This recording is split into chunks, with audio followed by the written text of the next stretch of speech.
it's me. Good morning. Good morning. I'm excited to be here. It's 7 a.m. Coffee with Shanda. I am drinking 4 Sigma. Am I focused on the step you're in? I'm drinking 4 Sigma mushroom reishi tea, and I just freaking love it. It's like the consistency of coffee, so I just love it.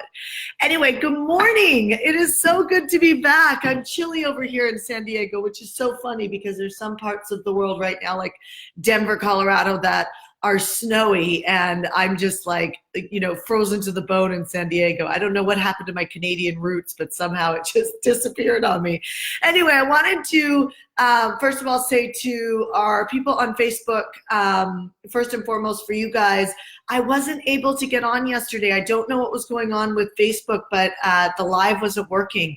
So Instagram, I was on with you guys yesterday, and we talked about how to really how to deal with the opportunities that are in your life, so that when an opportunity comes up that you have been praying for or meditating on or visualizing, that you don't pull back and you have it's one thing to have the courage to jump into something. It's another thing to have the endurance to take it all the way to the finish line. So I talked about that yesterday, and today what I wanted to talk to you about is that, this conversation around how to deal with your cash flow. How do you deal with your cash flow? Excuse me, I'm just going to push Instagram down a little bit. How to deal with your cash flow while you're growing a business, or even if you're someone in corporate and you're watching us. We're getting more corporate people in jobs watching us, maybe because you guys are maybe thinking about possibly creating a passion project or leaving your job and starting another company on your own. You're trying to figure out, some ideas. So let's talk a little bit about cash flow. I love cash flow. My husband calls me the cash flow queen. We are... Here he comes. Here he comes. Yes, baby. What? Sorry, my commitment is to be a... Come here for a sec. Paper up there. Yep, you can get a paper. I got a paper right here. But then you have to go downstairs, okay? The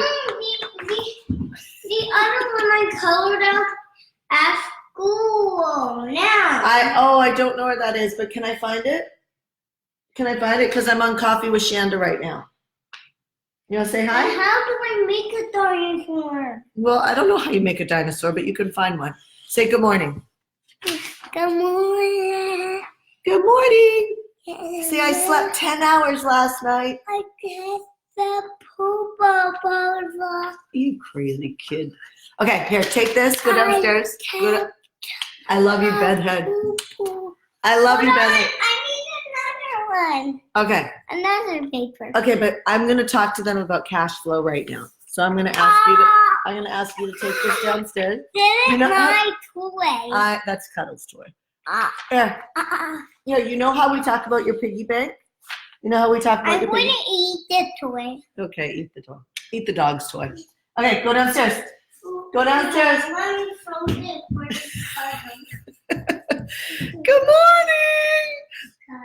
Okay, Zachy. Ash. Now I'm going to have the dog in the house, the kid in the house, my husband coming up at the same time. Here, buddy. Hold on, you guys. Here, come on. I want to talk to them about cash flow right now. And it's really important that they understand it, okay? And then we're going to go for breakfast. I'm here. And then we're going to go for breakfast. Daddy!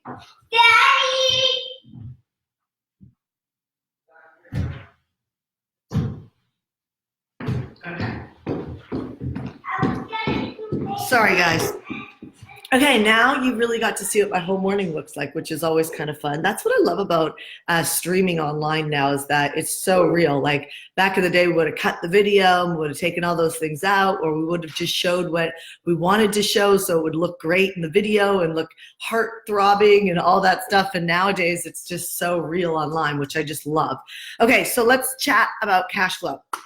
Okay, so the way that I think about cash flow is I'm going to talk about it from a woman's perspective. It doesn't mean a man can't follow this at all, because I coach men and women all the time. I have about a 40-60 ratio in my private clients. of people who are men and women. So my point is that I'm not just on one side or the other. But because I'm a woman, I do tend to like levels of safety, right? So it's like, I perform better. I have the ability to give more. And what I've realized is that my success and the success of my clients that skyrocket are always the ones that find this generous heart. So it's like, okay, can I do a live when my kid's here? Yes, I can be generous and do it. Can I be alive when I've got no makeup on? Yes, if it's something coming up, I can just do it, because that's all levels of generosity. So when we stop thinking about ourselves and we access just the ability to give, then we skyrocket. We create more content, we make more money. It's just a great winning strategy. The challenge is that when you're fearful, or when cash is tight and you have an emotional charge on it because you look at your bank account and it is what it is, or you want to buy a house and you don't have enough money for the house, or you want to buy food and you're on food stamps. I mean, I've seen people come into our programs on food stamps and do, well over 6 figures in their first year in our PACE program.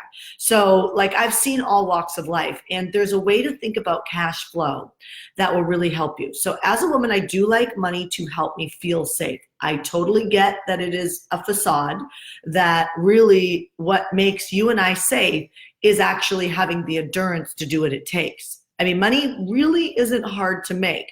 You build a buyer's list and then you sell to the buyer's list. You can sell through videos, you can sell through sending out emails, you can sell through getting on the phone with them. There's lots of different ways to sell. There's no shortage of people like me teaching people how to sell, right? How to do video sales letters, but if you have no audience and no buyers, you have no money. So it's really a simple combination. Get the buyers and then learn some way to convert those buyers based on what they want. You can learn that in a year. You can learn that inside of 6 months. You could really, really do that. So the challenge isn't that money is hard to make. The challenge actually is the way that we think about our cash flow. When cash flow is not coming in, when cash is not flowing into our life, we tend to feel restricted. And what happens is, unless you can emotionally pass that test, it's really hard to really access complete freedom financially. So let me give you an example. Every month I slush fund a bunch of money away. So I started with $500 a month. Then I grew that to I think it was like $1,000 a month. Then I jumped that to $2,500 a month. And I remember, and I've coached this so many times, I remember paying myself $2,500 a month into a savings account. And I literally remember feeling like I was losing that money. Like, it felt like this is like, I've seen this a million times. It felt like taking $2,500 out of my monthly cash flow that I was being paid and putting it in a savings account. It actually felt like somehow I lost it, like I was giving it away. It's a weird relationship that we can have with cash flow, but you've got to get a solid relationship with it, because you've got to find emotional freedom around it. So I walked through that. Well, so a couple months into spending $2,500 into a slush account, I started to feel okay with it. It became my norm. And then I jumped that to, 4,000, 5,000, 10,000, 80,000, and then just keeps going up from there, where every month I slush a bunch of money into a slush account, right? Now, what I do with that slush account today is different than what I did with it when I started. When I started the slush account, this is just our relationship with cash flow, I had to walk through all the emotional things of feeling like I didn't have this money to go spend now. So I had to walk through security issues. Then it became normal. That money used to sit in a holding account, not at my savings bank. I actually sent it to a company called Ameriprise, which is the company that I first started doing, my 401ks and things like that, which, by the way, I think 401ks and all of that suck. Somebody probably thinks I'm crazy, but it just doesn't make any sense to me. 401ks just don't make any sense to me. I guess there's probably some exceptions to the rule, but you're just not even beating inflation. So how's that going to take care of you when you're older? Right? So I think the poor get poorer and the rich get richer because of their relationship with cash flow and their self-trust with themselves. So every time we do not follow through on something we say, anything, like I'm going to get up at this time and we don't, or I'm going to go to the gym and we don't, or I'm going to sell out a program and we don't. Every time that we fall flat on that commitment, we lose self-trust. So then what happens is now you got a cash flow problem and you got a self-trust problem, and then you're an effing mess, right? So what do you do? Well, the way that I broke out of it is I started that slush fund. And what happened was now when I got tax bills or things like that, I could just pull from the slush fund. Now, my first tier is getting comfortable with giving my money away to myself. My second tier was getting comfortable with the fact that the tax man would drain my slush account every single year. And I'd be like, so now I had to change. There's nothing better than getting to know another human being than to spend time with them. Money is the same thing. There's nothing better than getting good with money than to spend time with it, right? So now the tax man, the IRS is taking all of my slush account. And now the next level of understanding, you'll go through these steps, because I've taken people from nothing to millions. I know the steps. They're exactly the same emotional triggers. It's the emotional triggers that the quicker you can move through those emotional triggers, the more money you save, the more money you make, the more money just skyrockets, right? So you have to know it's not really about making more money. You make more money when you have the relationship with it. It grows. No different than falling in love and getting married and having a good marriage. It's exactly the same relationship. This is what's so hard for people to understand, because they actually think like, look, if you're good at relationships, you're going to be good at money. So for some of you, that's great. For some of you guys, you're like, oh shit, I'm in trouble. Okay, so here's the flip. If you get good at money, you'll get good at relationships. Like it's the same type of thing, okay? So the second tier that I had to go through was this emotion of like feeling defeated, that every time, and you guys might start to notice this in your own life right now, these feelings steal your success, or if you're able to walk through them with the right mentality, you will make so much money, so much impact. And by the way, I have no issue with talking about money. I don't think it's bad. I'm not money driven, but it does provide a nicer life. You know, when my son can sit in first class with me when he's puking, that helps, right? Like when you can pay for private school, that helps. Like when you don't have to look at a price tag and feel stressed out or wake up in the middle of the night because of money, it helps. Trust me, it helps, right? It allows for you to open up and be like, okay, I can be available for other people. So when it's not running your life. So we got to talk about this thing called money. So the defeat, I would feel defeat. So the first stage was emotionally getting okay with putting money away and feeling like, I'm freaking paying myself. I'm not paying anybody else. I'm paying myself into a slush account. Once I get comfortable with that, then it's the fact that the IRS keeps taking it. And so then I'm like, and so maybe it's not the IRS for you. Maybe it's, the car keeps breaking down, or maybe it's now you're paying for your parents, right? Or maybe it's you got a massive credit card bill. Maybe you had fraud and they wiped out your account. Like it's just a thing. Something happens that wipes you out again. So then I had to pass that test. And the way that I passed that test is going, okay, I just knew that I didn't understand money at that point. And so just the admitting of, okay, there's got to be another way. I felt the harder I worked, that the IRS would just keep, so if I made more money, they would just keep taking more money, which is true, but they just keep taking more money. And so how do you ever get ahead? Like, how do you ever, it felt so defeating to me. And what I realized is that there's got to be another way. And I'm going to keep making more money. And even though the IRS is going to I'm going to keep feeling defeated. What happens is when pain gets strong enough in your life, what you do is you figure it out. This is why I was even messaging with a friend of mine this morning that doesn't have like a solid house. And I'm like, it's a problem not having accountability. It's you don't save your way to the top. You solve your way to the top. You don't save your way to the top. You solve your way to the top.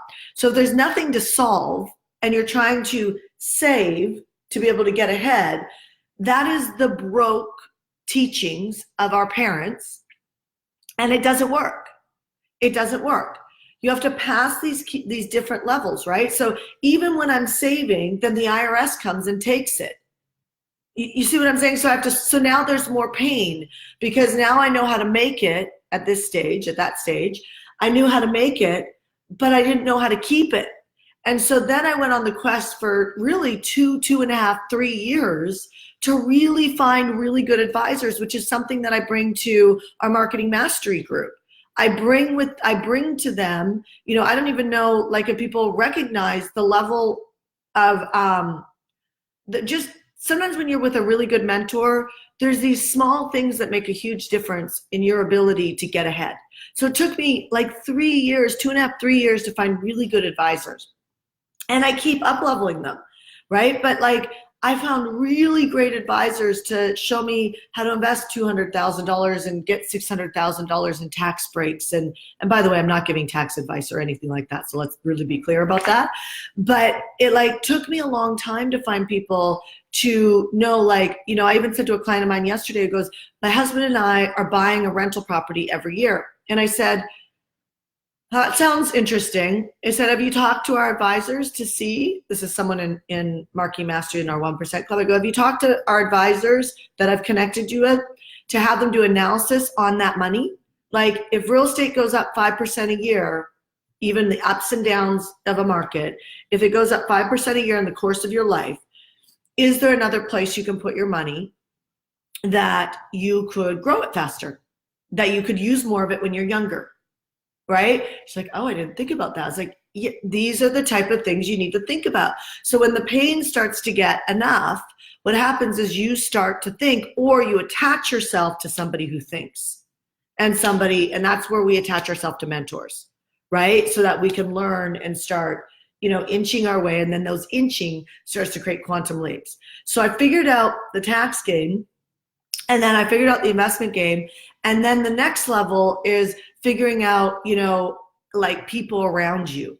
Like, and then you have to start thinking differently. It's not about, is that like, if you're hiring somebody, is it like, it's not now about like an expense of hiring someone that's like, it's an expense every month. It's about, then it shifts to an investment, right? So now it's like, oh my God, I'm not just investing in, let's say, real estate or land deals or like, now I donate hundreds of thousands of dollars with real estate. And, imagine that. Like I buy property now and give it away.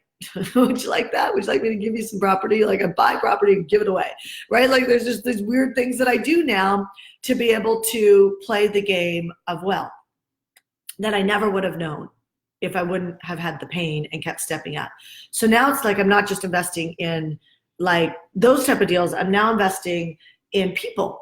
And now there's like another variable, just like a real estate deal or a stock deal, or like, did I buy my house right? It's not even just about, did I invest in the right mentor, which is kind of a little bit of that, but it's like, now it comes into when I'm paying for somebody to come on my team, have I become a good enough interviewer? Have I strengthened my tolerance level where it's like, I'm not going to tolerate these things anymore. So can this person actually perform this? Because now the investment becomes in people, and it's big investments. It's 200,000, it's 500,000, it's $1 million a year. It's like huge investments that I start investing in people to actually come and be part of the Heartcore team so that we can make a big difference in the world. And so why do I share all this with you? Because I want you to understand the game that you're playing when it comes to cash flow. And it really is an emotional game. It really is. But if you don't step up to the plate and, buy your houses or pay for your mentors or struggle through the different layers, like I just gave you 3 solid layers of cash flow to a good amount of financial freedom. And there's even more financial freedom past the mark that I'm talking about now. But it's like, here's where I'm at. And there's been 3 major emotional pieces, platforms that I had to overcome. The platform of putting money away and feeling like I was losing it and not touching it. And then the point of the money that I put away got taken by the IRS, then solving that.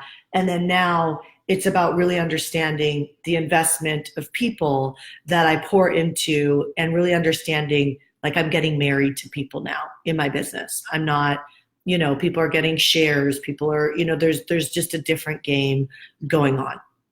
Okay. And it's been those 3 layers of emotional stability that I've had to get, and then a new vision, like seeing a new vision of what's going on. And are there lots of mistakes in the process? Yes, but I have never felt like a failure, right? Like 2019, I committed to fail for 19 times in 2019. I don't think I'm going to hit it. But I have really played big this year. And while I've played big this year, I've learned that scaling hits your cash flow. I've learned, I've learned a lot of things, but I've had no fear along the way. I've had no, money has not owned me, and it doesn't have to own you either. But if you don't step up to the plate and it's like I was talking to somebody yesterday. It's like, if you're feeling bored right now, it's like my friend Chris Smith says, like, so what, you're feeling bored? Like, why do we have to make anything about it, right? If you're feeling depressed right now, other than a clinical situation, but if you're feeling depressed right now, it's like, okay, so just like my kid, the reason why I didn't want him sucking on soothers, or like, we don't let him watch iPads during the week or TV during the week. He can only watch it on the weekend. There's a reason for that, because I want my son to work through those emotional feelings. I want him to be bored. When he's like, Mom, I'm bored, I'm like, awesome.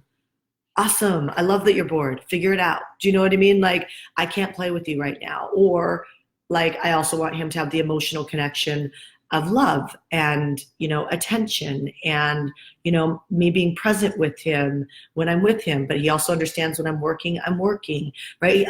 I want him to work through those emotional pieces, because what I've learned today about cash flow and about financial freedom has everything to do with the fact that it's just not possible. It's not possible to have peace with cash flow unless you can emotionally get past these different pillars of growth. So I hope that this was useful for you. Tomorrow, what I'm going to talk about on Coffee with Shanda at 7 a.m.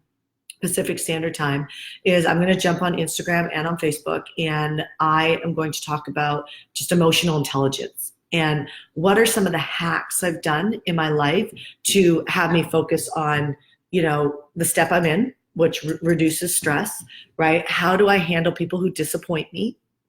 How do I work through some of the emotional stuff? Because if cash flow is connected with emotions, then it would probably benefit you if I dove a little bit more into that piece. So if that's valuable to you, I recommend that you come back at 7 a.m. If there's someone that you think should be on with me tomorrow morning, I would invite you to, share these channels with them, send them a direct message, link them to our Instagram, our Facebook, and let's together link arms and just create a new level of prosperity on this planet together. We're not going to do it together. It's kind of like when you learn something, you should then teach it.